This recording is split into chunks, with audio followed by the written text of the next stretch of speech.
مسلماً معماری مفهوم عمیق‌تری از فرم و ظاهره و شاید مؤلفه اصلی و پنهان در معماری زمان باشه. امروز راجع به پروژه‌ای صحبت می‌کنیم که مربوط به گذشته است. در واقع همین اتاقی که من الان داخلش نشستم. اینجا یه خونه قدیمی مربوط به دوره پهلوی اوله. یه لحظه بهش فکر کنید. این خونه چقدر حس و انرژی از گذشته درش هست و چه لحظه‌های شادی و غمی رو تجربه کرده. و آدمایی رو تصور کنید که شاید تو همین اتاق نشستن و با هم چای خوردن و از هم صحبتی با هم لذت بردن.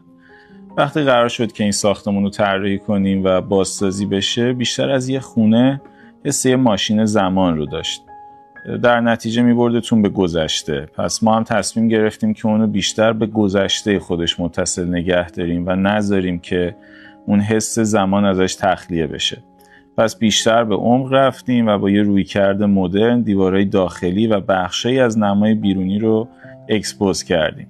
یعنی یه لایه فرشاهک مستهلک و قدیمی که قابل استفاده نبود و برداشتیم و به آجرهای 80 سال پیش رسیدیم و اونا رو پرداخت کردیم.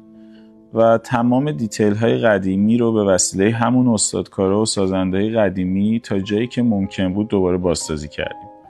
عملاً هدف اصلی ما از نحوه بازسازی این ساختمون این بود که وقتی کارفرما و مشتریمون وارد این فضا میشه حس کنه که وارد یه خونه زیبا شده که سوای این که خونه نمادی از امنیت و حس گرمی رو منتقل میکنه، در واقع باعث این بشه که اون حس بکنه که ما واقعا شبیه یه خانواده کنار هم هستیم و قراره که با هم دیگه کار کنیم و یه فضای خیلی جذاب و زیبا رو براشون خلق کنیم.